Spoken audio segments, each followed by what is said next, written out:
What 99.99% don't know about the edge of enlightenment for dark chosen ones. There's a place on the edge of human experience that almost no one speaks of. But not because it's a secret, but because it's too vast, too wild, and too dark for most to comprehend. It's not the light-filled bliss of enlightenment that people romanticize on social media. It's not the peaceful mountaintop where the monk smiles in silence. No, this place is different. This is the edge of enlightenment for the dark chosen ones, the ones who were never meant to walk the easy path. The ones who were born with ancient memories in their blood and chaos in their breath. If you're still watching, still listening, still here, it's probably because you've always felt like you didn't belong. Like something in this world was too dull, too fake, too small for the truth that roared silently inside you. You've probably been told to be more positive, to raise your vibration, to let go of anger. But what if I told you that your power doesn't come from escaping the darkness, it comes from going through it? What if the rage you carry is sacred? What if the grief you feel isn't a weakness, but a portal? You see, the edge of enlightenment isn't a place of peace. It's a place of paradox. It's where light and shadow merge into something far more terrifying and divine than either alone. It's where the dark chosen ones go when they're done pretending to be normal, done trying to fit into systems that were never built for their frequency. Click subscribe to this channel to get more profound spiritual lesson. I was initiated into this edge not by choice, but by force. My life fell apart. Everything I clung to gone. People I trusted vanished. The identity I wore like armor shattered. And in that collapse, I began to hear something deeper. Not the voice of God as love and light, but the voice of God as silence and fire. It didn't comfort me. It didn't congratulate me. It challenged me. It asked me a question I'll now ask you. What are you willing to lose to remember who you are? Because that's what happens when you come to the edge. You don't just find answers. You lose everything you thought was true. You lose your name, your past, your beliefs, your masks. And slowly, painfully, beautifully, you begin to feel the raw, unfiltered essence of your being. And it's not pure light. It's not all love. It's something more ancient. It's the union of destruction and creation, chaos and order, death and rebirth. This is where the dark chosen ones live, not because they want to, but because they were forged in fire and never forgot how to burn. Let's get one thing straight. The dark chosen ones are not evil. They are misunderstood. They are the ones who carry the codes for transformation. They are the rebels, the misfits, the ones who never followed the rules. Why? Because they were never meant to. Their souls came here to break systems, to end cycles, to disrupt illusions. But to do that, they had to first be broken themselves. And that's the initiation no one talks about. The descent before the ascent. The falling apart before the becoming. You don't rise without first dying. And if you're on that path now, if you feel like everything is collapsing, take a breath. You're not lost. You're awakening. But awakening for the dark chosen ones is brutal. It's not gentle. It doesn't come with soft music and incense. It comes in the form of betrayal, abandonment, despair. It comes when the universe strips you bare and then whispers, "Now, who are you without all that?" And in that moment you have a choice. You can numb yourself. You can pretend, you can run, or you can face it. You can step into the void, into the unknown, into the terrifying brilliance of your own truth. And that's where the edge lies, right at the border between who you were and who you're becoming. This edge is not a place you visit once. It's a place you learn to live. You learn to make peace with paradox. You stop needing clear answers.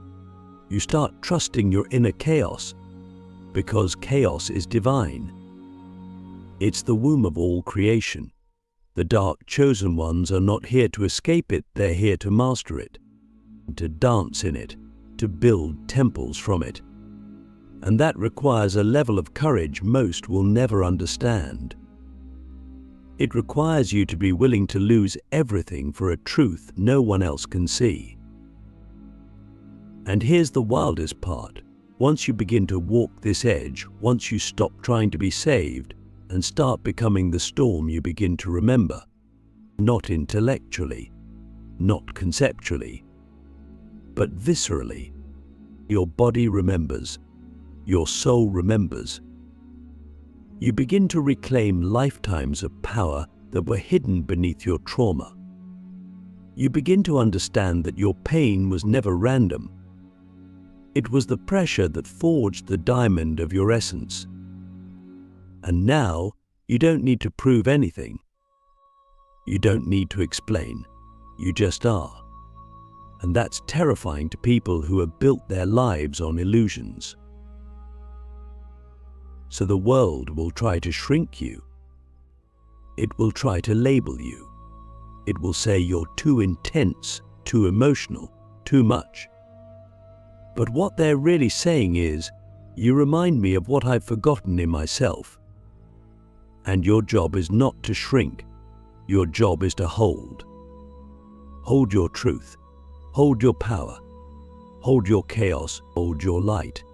That's what it means to live at the edge of enlightenment. You don't run from the storm. You become the eye of it. Let me ask you something deep. When the world falls silent, when no one is watching, when everything you once depended on is gone, do you still know who you are? Can you still stand in your truth without applause, without validation, without certainty? Because that's the real test. That's the edge. And only 0.01% ever walk it willingly. But if you're still here, still listening, still breathing through this, maybe you're one of them. The temple beneath the ashes, how dark chosen ones rebuild themselves from ruin. Once you've stood at the edge of yourself, watched your identity disintegrate, your beliefs collapse like paper in fire, your ego scream while the silence inside you grows louder, something begins to shift.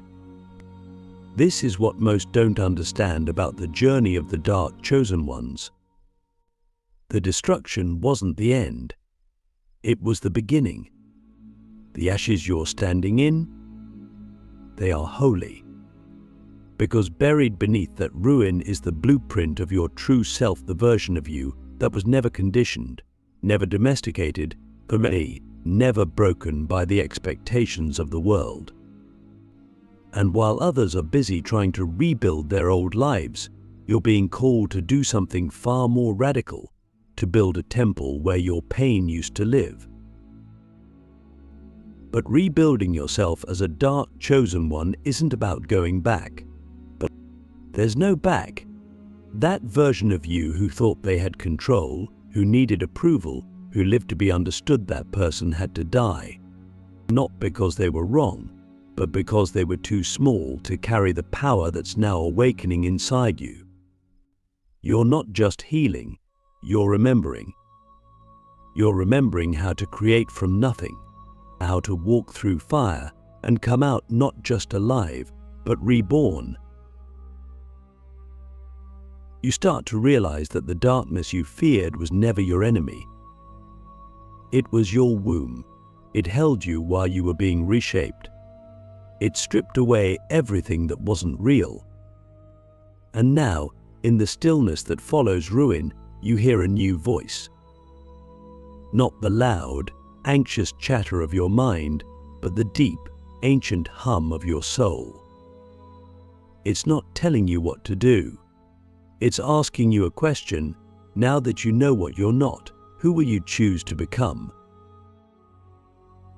This is where the true rebuilding begins, not with affirmations, not with vision boards, but with raw, sacred honesty. You sit with your shadows. You ask your pain what it's trying to teach you. You stop trying to fix yourself and start listening. And slowly, something extraordinary happens. You stop seeing your wounds as curses. You start seeing them as maps. Each scar becomes a symbol. Each heartbreak becomes a key. And each moment you thought would destroy you becomes a brick in the foundation of the temple you are becoming. But understand this, rebuilding as a dark chosen one is not about becoming better. It's about becoming truer. It's about shedding every identity that was placed on you by parents, society, trauma, even past lives. You're not here to be palatable. You're not here to be liked. You're here to be real. And realness has a frequency. It makes people uncomfortable. It shakes things. But it also draws in those who have been waiting their whole lives to meet someone like you, someone who doesn't fit into the mold, because they were born to break it. And here's something even deeper. As you rebuild yourself, you'll begin to notice that your external world shifts with you. Not instantly, not always gently, but undeniably. People fall away, opportunities dissolve, but new ones emerge, people who see you, not your mask. Paths that align so perfectly with your soul it brings tears to your eyes. You realize that the universe doesn't respond to who you pretend to be. It responds to who you actually are. And when you start living as that version, raw, honest, whole, the universe bends around you like light around gravity. You'll also notice that your intuition sharpens. You begin to sense things before they happen. You walk into rooms and feel the energy without words. You speak, and your voice carries a new kind of weight. Because you're no longer speaking from fear, you're speaking from alignment, from embodiment. That's the power of the dark chosen ones. We don't need to shout. Our silence speaks. We don't need to convince. Our presence convicts. And that presence was forged in the fire most people spend their lives avoiding. But here's the paradox. The more truth you carry, the more you'll be tested. Not because the universe is cruel, but because power without grounding is dangerous. You'll be given opportunities to betray your soul for comfort. You'll be tempted to go back to the version of yourself that was easier to digest. And in those moments you must choose. Not once, over and over, you must choose to stay on the path that has no map. That's what makes you rare. You're not walking for applause. You're walking for truth. So let me ask you something that only a few will truly understand. What would you build if no one ever saw it? What would you become if validation was no longer your currency? Because that's the question that stands at the center of the temple beneath your ashes. You're not here to be seen. You're here to see. You're not here to be accepted. You're here to accept yourself. And once you do, your entire frequency changes. You stop chasing. You start magnetizing. You stop begging life for scraps. You remember that you are life and everything is responding to you. This is not the end of your story. This is the sacred middle. The part where the phoenix doesn't just rise, but builds. The part where the dark chosen one stops surviving and starts creating, not to prove anything, but because it's written in their soul's architecture to take the ruins of the old world and turn them into sacred ground. The warrior of paradox, why dark chosen ones are both destroyers and healers. There comes a point on the path of the dark chosen one where something strange begins to happen. You no longer fear contradiction. You no longer try to fit into clean categories like lightworker, healer, rebel, mystic, warrior. Because you've realized that you are all of them and none of them. You've become a living paradox, and instead of running from that complexity, you begin to wear it like armor. This is the point where many turn back, because holding two truths at once feels like walking a tightrope over the abyss.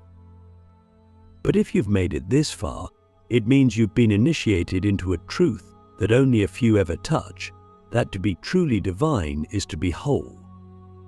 And wholeness includes everything: love and rage, creation and destruction, silence and sound. You become the warrior of paradox, not because you chose it, but because your soul demanded it. You felt the fire of your own wrath and realized it wasn't evil, it was sacred. You've held your own sorrow like a dying animal and realized it wasn't weakness, it was devotion. You've tasted joy so deep it split you open and then watched it vanish, only to find peace in the emptiness it left behind.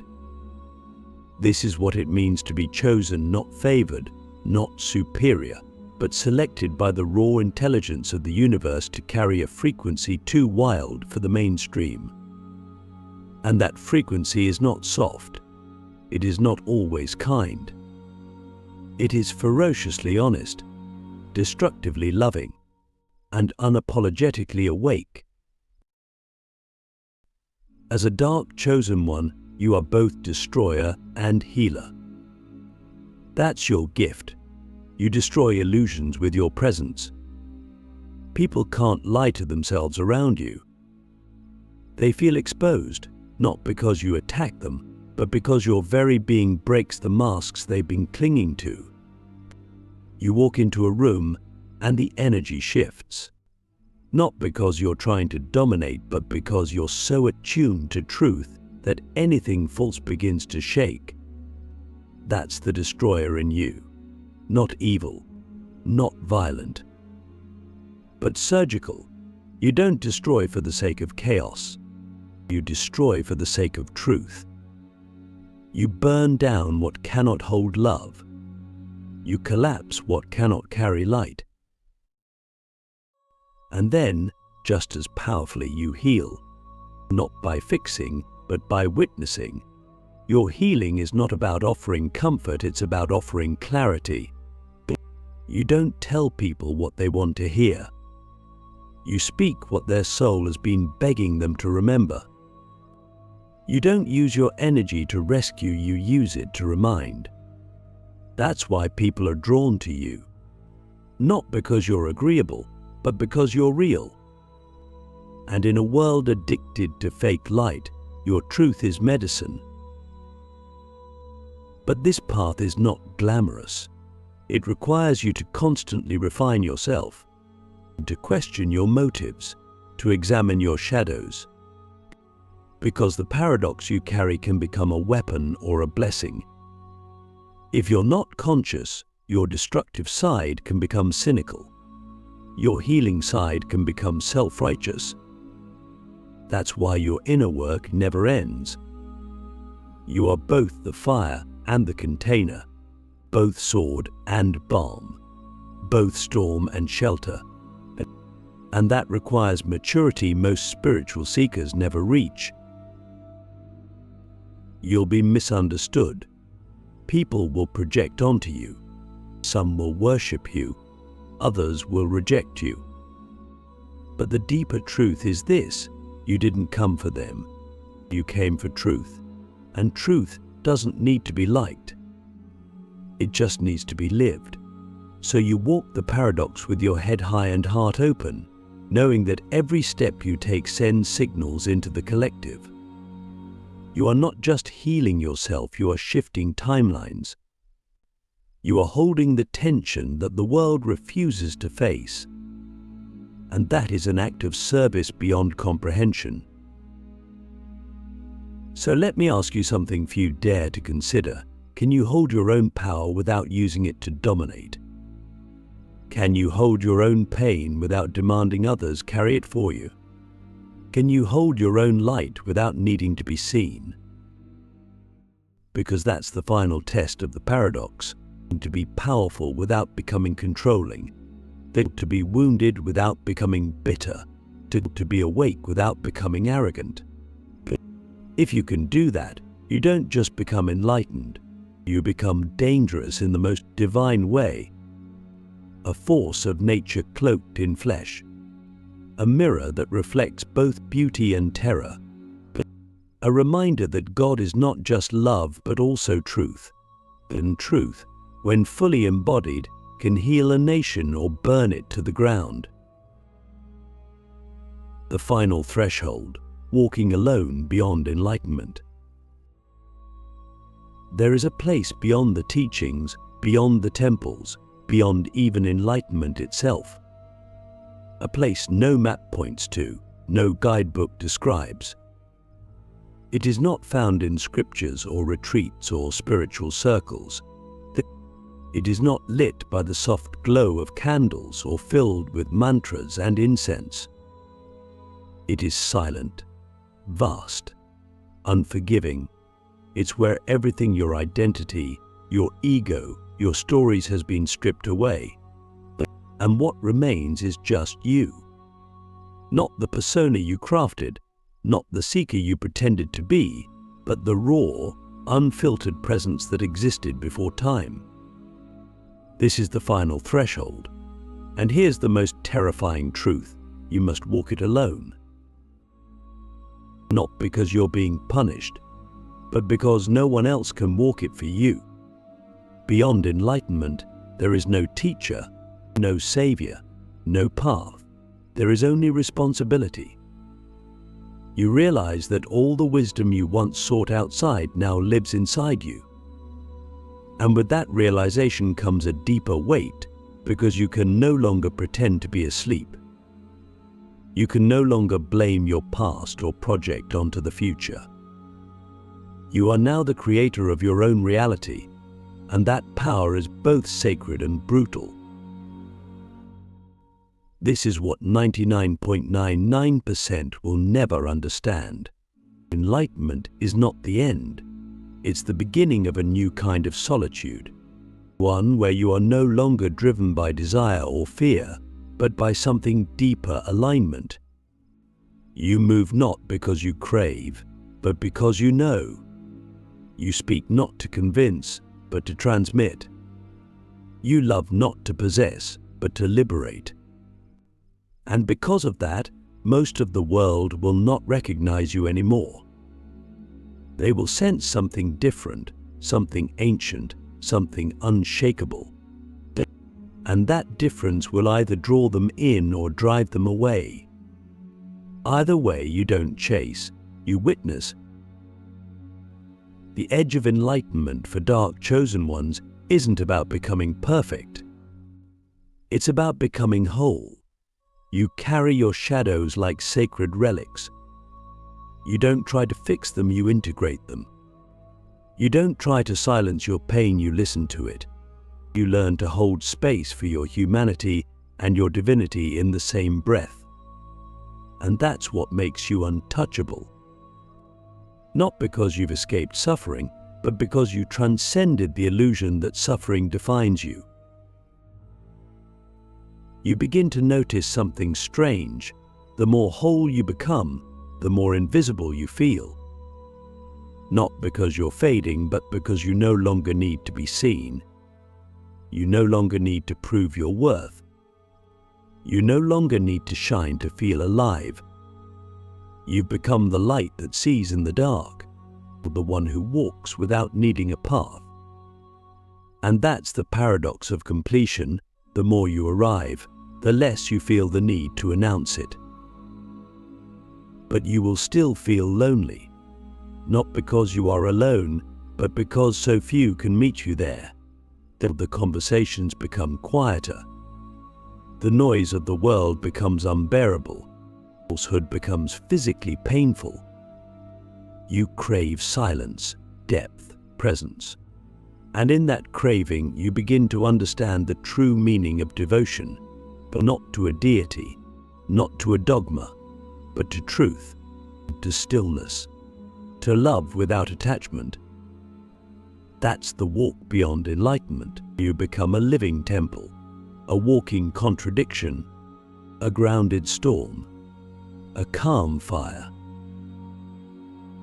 So let me ask you one final question, perhaps the most important one of all. Now that you have nothing left to prove, who are you willing to become? Because that's the question that confronts every soul at the final threshold. Not what you want, not what you believe, but what you're willing to be when it's just you and the silence. When no one is watching, when there's no audience left, that's where the real journey begins. And maybe, just maybe, that's the moment the universe finally bows to you, not because you conquered it, but because you remembered you are it.